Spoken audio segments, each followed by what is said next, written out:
ગુરુ વિષ્ણુ ગુરુદેવો મહેશ્વરા ગુરુ સાક્ષાત પરબ્રહ્મા તસ્મૈ શ્રી ગુરુવે નમઃ. ધૈર્ય આ તું શું કરી રહ્યો છે? તારી સ્કૂલ બસનો ટાઈમ થઈ ગયો છે. દાદી, આજે ગુરુ પૂર્ણિમા છે એટલે હું મારા મોબાઈલ ગુરુની પૂજા કરી રહ્યો છું. મોબાઈલ ગુરુ?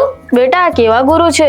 દાદા કાલે તમે કહેતા હતા ને કે જે શીખવે તે આપણા ગુરુ હોય, તો કંઈ પણ માહિતી મેળવવા હું મોબાઈલ પર ગૂગલ સર્ચ કરીને માહિતી મેળવું છું. તે મને ઘણું બધું નોલેજ આપે છે, તો એથી તે થયા ને મારા ગુરુ. સાવિત્રી, હવે સમય આવી ગયો છે કે આજની યુવા પેઢીને આપણે સાચા ગુરુથી માહિતગાર કરવા જ પડશે. તમે સાચું કહી રહ્યા છો. આપણા ધૈર્યને ગુરુનું જીવનમાં શું સ્થાન અને શું મહત્વ છે તે ખબર જ નથી.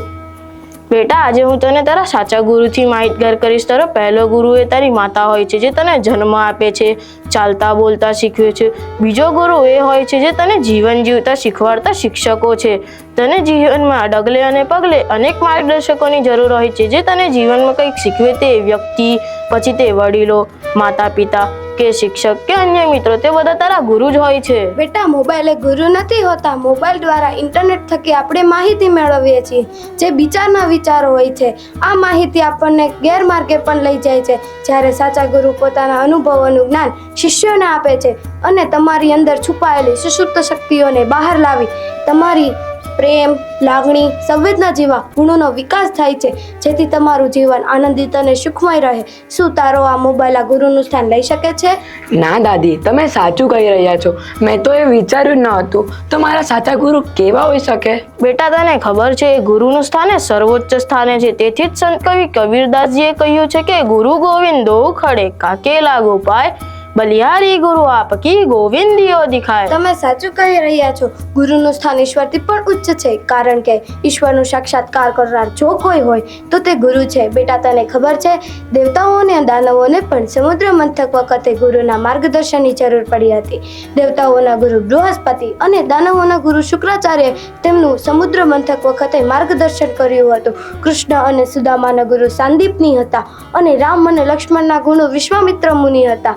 દેવતાઓને પણ ગુરુના માર્ગદર્શનની જરૂર પડી હતી, જ્યારે આપણે તો સામાન્ય મનુષ્ય છીએ. તેથી જ ગુરુના ઋણમુક્ત થવા તથા ગુરુ પ્રત્યે કૃતજ્ઞતા ભાવ વ્યક્ત કરવા માટે દર વર્ષે અષાઢ સુદ પૂનમના દિવસે ગુરુ પૂર્ણિમાની ઉજવણી કરવામાં આવે છે.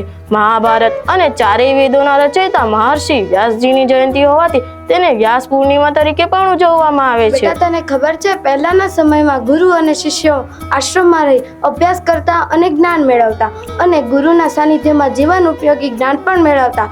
અત્યારે તે જ આશ્રમોમાં મહાત્માઓ, સંતો અને ગુરુઓ ત્યાં વસીને સમાજનું માર્ગદર્શન કરે છે, જેના કારણે કેટલાક આશ્રમો અને શાળાઓમાં ગુરુ પૂર્ણિમાની ઉજવણી કરવામાં આવે છે.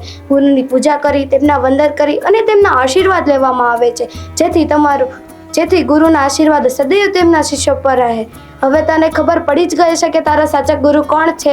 આ મોબાઈલ કે પછી? હા દાદા, મને સમજાઈ ગયું કે મારા સાચા ગુરુ કોણ છે, કેવા છે. એ ગુરુ કોઈ પણ સ્વરૂપે હોઈ શકે.